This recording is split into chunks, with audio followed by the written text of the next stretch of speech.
In this module, we look at historical and cultural issues that somebody considering property investment analysis should be very aware of. Normally, you won't find these topics in a textbook on property investment or investment in general. And that's because finance tends to focus very narrowly on the mathematics and the theories of how securities move their values and how corporations organize themselves. But their really weak spot is that investment is all about making estimates of what's going to happen in the future. And as we saw last week, this rather troublesome assumption that the future is going to be like the past. What I want to do is run past you the last half century or so and show that in that last century, maybe particularly, maybe not, there have been so many changes that have made the future for any decade very unlike the decade before or the century before. In some cases, very unlike the entire history of the Western culture for the last half millennia. We've been through huge changes in the West. We're seeing that now a little. We seem to be becoming very comfortable with cultural change, with people changing major values, things that were absolutely taboo even 10 or 20 years ago, are now not only commonplace, but mandated, and opposition to them carries penalties with the force of law. It's almost as though our whole culture is being turned upside down. You can't turn a culture upside down without influencing the way that property is utilised, especially when we look at residential property, because residential property has to do with the way that households work. And households, until recently, were primarily collections of people within that quaint term, the family. It turns out that the family has been relatively stable probably for most of the last couple of thousand years, up until about 50 or 60 years ago, when families started to change and change regularly.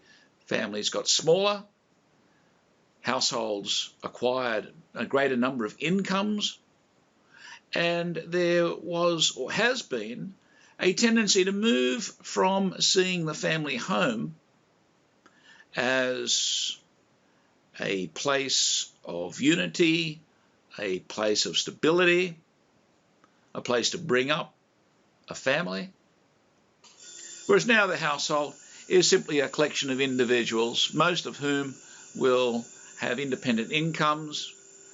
The notion of a house is far more of an investment now than a place to use in the same way you might use a pair of socks and comfortably wear it out, or you might use a motor car and even be inclined to change it to suit yourself. Now, if we change our real estate assets, we do it with the investment potential, the investment effects, the capital gain perhaps, as part of our object. That quite changes things. Those changes have made some people wealthy, made some people poorer. It has changed the way that households work and think. In the commercial area, we've also seen major changes over the last half century. In 1950 or even 1960 or 1970, Australia was a major industrial manufacturer. We were leaders in many areas of manufacturing. We made everything from computers to pianos to shoes to food, cigarettes. Now we don't. Even our food is largely, in fact, for a primary producing country, surprisingly dominated by imports. Major change that will affect rural properties. Commercial properties, retailing properties are changing because of the difference in balance between industrial land and commercial land. Retailing is becoming a major employer, whereas it was previously only a minor player. All of these changes have happened since about 1970. What that means is that we have to understand the impacts of the changes on property investment, and the life and future of individuals. We're now seeing a very subtle but very real war on the motor car beginning. And so in the 1960s, when cars were becoming cheaper and more plentiful, in the 1970s, when that was even more so people were tending to have double garages in their larger homes, now we're having smaller garages. Many people live in situations where they don't have a garage at all or don't expect to own a motor car. A major change in the way that we live. In the regions, we can see that whereas we used to have a smattering of good-sized towns, we'll call them regional cities, roughly about an hour drive from each other all across the more settled parts of regional Australia. Now we're seeing that those regional cities, some of them are growing, a relatively small number, most of them are shrinking. If they don't have some industrial or mining connection, and for most the industrial connections are not proving to be so robust, they tend to be shrinking. I was looking at the north coast, the far north coast of New South Wales recently, and there are 3 cities, roughly an hour's drive from each other: Coffs Harbour, Grafton and Lismore. Each was a thriving independent city with its own retailing base, its own administrative base, its own manufacturing base. But the residents from Grafton discovered after a while that for their entertainment, for their shopping, even to buy a new car, an hour's drive up the road to Lismore or down the road to Coffs Harbour ended up with better deals, more interesting restaurants. And so Grafton now is now, to a certain extent, in eclipse. We could point to other cities as well. Lithgow comes to mind. Across New South Wales, as an example, we see that Dubbo is thriving. Bathurst Orange is not doing too badly, and Wagga. But many of the other cities have shrunk to the point where they're hardly significant at all. And so this concentration is also important.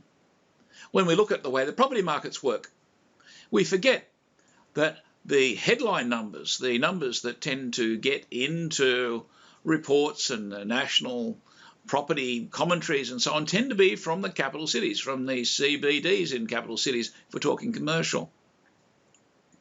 It's as though regional Australia hardly is noticed. And so if we sit back and learn about negative gear strategies and other approaches to investment, even just the idea of owning an investment property might be more affordable if you invest in a smaller town. But is it going to be effective as an investment? It's really a matter of looking very closely at the situation. Somebody investing, for instance, in Grafton would be enjoying a completely different result today compared to investing in Lismore or Coffs Harbour. And all of those are really following completely different trajectories to Sydney. So understanding these forces, the way that households have changed, our approach to debt has changed, the number of incomes has changed. There are a number of resources in this week's module that I recommend that you look at. I found discovering Elizabeth Warren's book, The Two Income Trap, particularly interesting. I've been doing a fair bit of work in this general area. As a property economist, she came to the topic from the point of view of the law because she was concerned, in fact appalled, by the level of domestic bankruptcy. Ordinary people, wages and salary people, who found themselves in bankruptcy. Bankruptcy was previously the forte for businessmen. What was going on? Warren found that the development of double income households, which is largely a creature of the 1970s, perhaps into the 1980s, now pretty much universal, greatly increased the risks of economic financial collapse for the average household. In 2006, which is now getting to be a few years ago, Warren was surprised that in her country, the United States, household bankruptcy was more common than divorce. And even though both are dreadful and painful, nobody talks about household bankruptcy. And the reason is that it is such an embarrassment. Somehow the embarrassment of having your family come apart is now considered more socially acceptable than the embarrassment, the humiliation of being unsuccessful financially. That in itself is a sad indictment into the values that we now have in our culture. And Warren was able to investigate the economic side of it. And I do recommend that if you have time, watch her presentation. It's an excellent presentation on this process, this change, and I think you may find it quite surprising. There have been other authors, academics, writers who have looked at this issue as well. Warren, the book, The Two Income Trap, not The Two Income Trap, Affluenza is representative. These changes have challenged the way that we understand culture and the stability behind our economy. And I think as students of property investment, these major changes are things which you really need to take very, very seriously, especially if you live and work in regional Australia, or if you have a love for regional Australia, or even if you have a love for culture. Because one way or another, you can't change culture without it affecting many, many things, a long way away from simply how you arrange your personal affairs. I hope you find this module of interest. I hope it encourages you to look further into this fascinating area. And even professionally, I hope that it stimulates, an interest in your investigation into things as distant as immigration policy, taxation policy, maybe even family law, and consider their implications for your possible work in financial advice, in property investment evaluation, and in fact any area where society meets property and other investments.